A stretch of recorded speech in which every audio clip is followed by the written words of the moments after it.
अरे झुकी तो नहीं था, 4-5 दिन का मोहलत दे देता, 4-5 दिन का मोहलत दे देता, झुकी अगर तो नहीं था तो।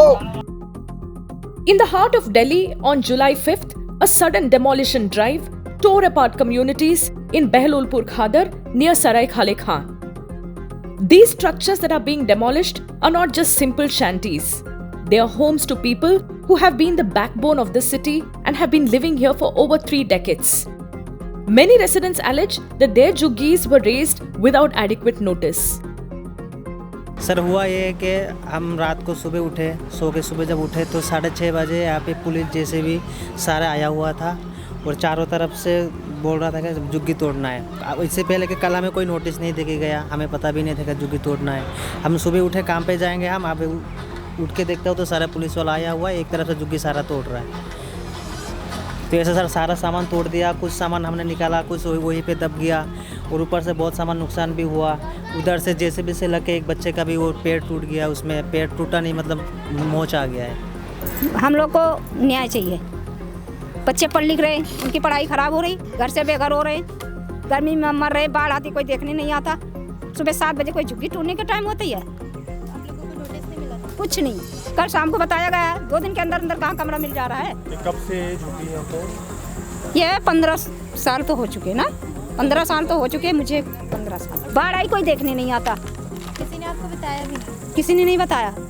कल अभी शाम को बताया गया और सुबह 7 बजे बुट्टे से चल गया। ऐसा थोड़ी होता है। बच्चों की साल खराब हो रही नहीं हो रही। गरीब लोग गरीबी जानते, बड़े लोग गरीबी क्यों नहीं जानते? छोटे जिताते हैं, गरीब बनाते हैं तो वोट देते, तभी तो अमीर बनते हैं। कुर्सी पे बैठने के बाद भूल जाते हैं। Let us be clear. We are not supporting illegal settlements of poor people on government land. We believe in upholding the law. However, what we oppose is a heartless manner in which these demolitions are executed. Families are given no warning, no time to gather their belongings, and no alternative shelter is provided. It is not the enforcement of the law that we question, but the inhumanity of its execution. Take for instance this young boy who was injured during the demolition. In the chaos and haste, safety was overlooked, leading to tragic consequences for some of the most vulnerable. सुबह मैं वहाँ पे बैठा था, अब जैसे भी एकदम से उसने भूस के कट्टे पे मार दी और मैं बहुत दूर बैठा था। फिर मेरे ऊपर सामान गिर के सारा मैं दब गया, मेरे को बेहोश हो गया। फिर उसके बाद मेरे को कुछ भी नहीं पता। हम तो सामान लेकर के बाहर बैठे थे दूर, ये जीसीबी लाया, सब घुमाया, सारे सामान पे बदल गया, बच्चा दब गया, बेहोश हो गया। आपका बच्चा? हमारा बच्चा। क्या हुआ? इसको हॉस्पिटल ले गए, पुलिस वाले गेट पे पैसे मांगे तो छोड़ कर भाग गया।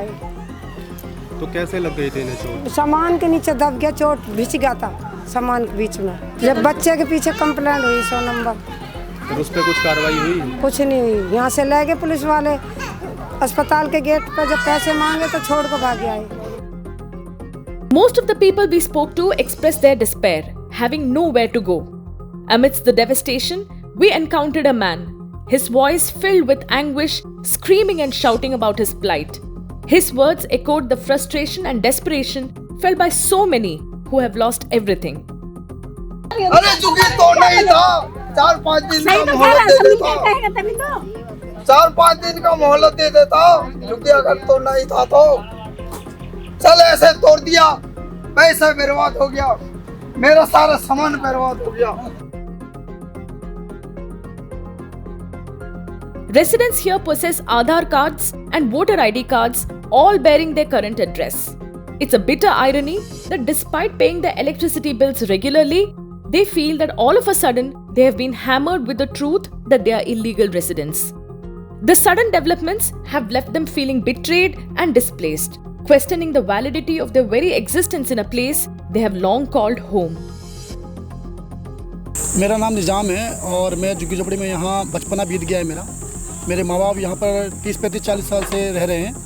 1994 में मेरा जन्म हुआ है, यहीं जन्म हुआ है, हमारा छोटे में से बड़े हुए हैं और यहीं पढ़ाई किया है नगर निगम के स्कूल में सराय काले खां में। इतने सालों से रह रहे हैं, सारे डॉक्यूमेंट बने पड़े हैं हमारे, Aadhaar card, voter ID card, PAN card, A to Z जितने भी डॉक्यूमेंट हैं हमारे सरकारी वो सारे बने हुए हैं। और बल्कि दिल्ली सरकार का और जो कि सुप्रीम कोर्ट का भी लॉ है कि भाई टूटेगा घर तो आवास योजना मिलना चाहिए। प्रधानमंत्री का भी, माननीय श्री नरेंद्र मोदी जी का भी कहना है कि टूटेगा कि घर अगर टूटता है, झुग्गी टूटती है तो मकान मिलना चाहिए। और बल्कि बीच में भी कहा गया था कि जहाँ झुग्गी वहाँ मकान, तो फिर मकान क्यों नहीं दिया गया है? और सब झूठे वादा करेगा। इलेक्शन का टाइम आएगा, नगर निगम का या फिर विधायक का, एमएलए का चुनाव आएगा, एमपी सांसद का आएगा, तो भाग भाग के यहाँ आएंगे कि वोट दो, वही वोट दो, हमें वोट दो, हम सपोर्ट करेंगे, हम तुम्हारी कॉलोनी पक्की करेंगे। अभी तक हमारी कोई कुछ सुनवाई नहीं हुई है। अरे कहीं ज़मीन अगर तोड़ना है, जो कि अगर हम भले हम सरकारी ज़मीन पर रह रहे हैं इतने सालों से, 30-35 साल हो गया हमको रहते हुए यहाँ पर, तो भाई जब तोड़ोगे तो एक दिन पहले हमें नोटिस दो। हमें नोटिस भी नहीं दिया गया है। हालांकि बिजली वालों को भी नोटिस नहीं दिया गया है। बिना नोटिस दिए एक दिन आते हैं और आके पुलिस वाले बोलते हैं कि भाई हम सुबह जो है 9 बजे हम तोड़ेंगे, आपके सामान भर लेना। और 9 बजे क्या, आखिर में वो लोग 5 बज के 6 मिनट पे आ गए और आके तुरंत बुलडोजर चलाना शुरू कर दिए। आधे से ज़्यादा लोग का सामान भी नहीं निकाला, सामान भी सारा नष्ट कर दिया। डीडी आए, पुलिस वाला आए, कल शाम को बोल के गया था चौकी इंचार्ज, लगभग 4:30 बजे बोल के गया कल 10 बजे हम आएंगे। आज 7 बजे वो लोग आया। आके कोई बच्चा तो उठा ही नहीं था, जो स्कूल गया था तो आके बस तोड़ना शुरू कर दिया। 5 जेसीबी आए थे, एक सब तोड़ा। अब बच्चे हैं, बच्चे का हम कहाँ जाए, कहाँ रहेंगे? मेरा 1996 का यहाँ का राशन कार्ड है। हमारी घर घर बिजली लगा हुआ है, कम से कम 150 फैमिली का बिजली लगा हुआ है। तो हम जाए, आज जाए तो कहाँ जाए? वो लोग तो बोल के गया पुलिस वाला से कल खाली कर दो, आज खाली कर दो। आप ये बिजली का बिल, पानी का बिल ये देते हैं? हाँ, नहीं पानी का बिल नहीं, सरकारी आता है सुबह शाम। बिजली का हम देते हैं, 150 से ज़्यादा है metre. The Delhi Development Authority officials state that they are merely complying with the orders of the National Green Tribunal to remove encroachments near the Yamuna floodplains and to ensure the Yamuna banks are free from illegal settlements. However, residents tell a different story.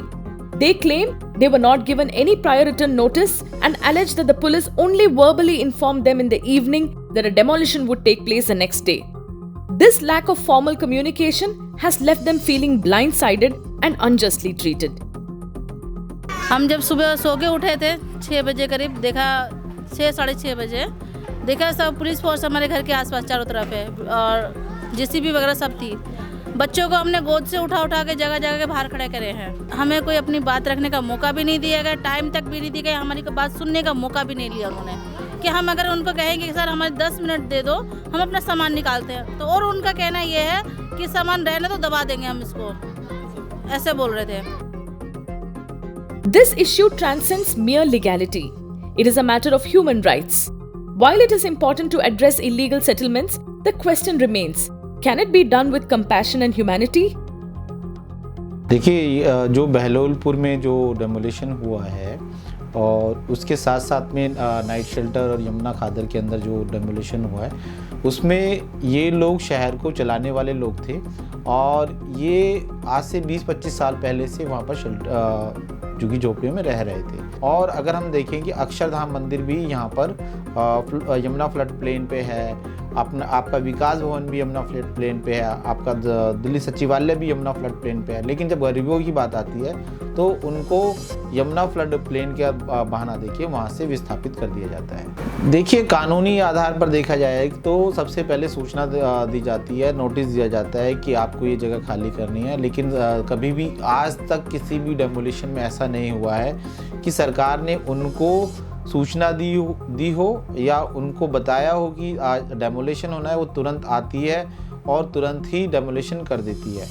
सबसे पहले सरकार ये देखती है कि छुट्टी के दिन हो, उसमें डेमोलिशन होता है और सुबह सुबह कोर्ट खुलने से पहले वो डेमोलिशन कर देते हैं कि जिससे कि जब चीज़ें ख़त्म हो जाती हैं तो सरकार को, कोर्ट को भी लगता है अब तो ख़त्म हो गया, अब इसके बारे में क्या स्टे देना है, क्या रोकना है। देखिए, मानवाधिकार ये कहता है और कई गाइडेंस ऐसी चीज़ कहता है कि मानसून के अंदर, हार्श विंटर या हार्श समर के अंदर ऐसा डेमोलिशन नहीं होना चाहिए। जिस तरीके से अभी एक हफ्ते पहले दिल्ली के अंदर बारिश ने बाढ़ का प्रकोप तैयार कर दिया था, अभी तो मानसून आना बाकी रह गया है। तो जो ये लोग 6000 लोग जो सड़कों पर आ गए हैं, तो उनके लिए सरकार की जिम्मेदारी है कि उनके लिए एक डिज़ास्टर की सिचुएशन है, आपदा की सिचुएशन है, उनके लिए छत की ज़रूरत को पूरा करे।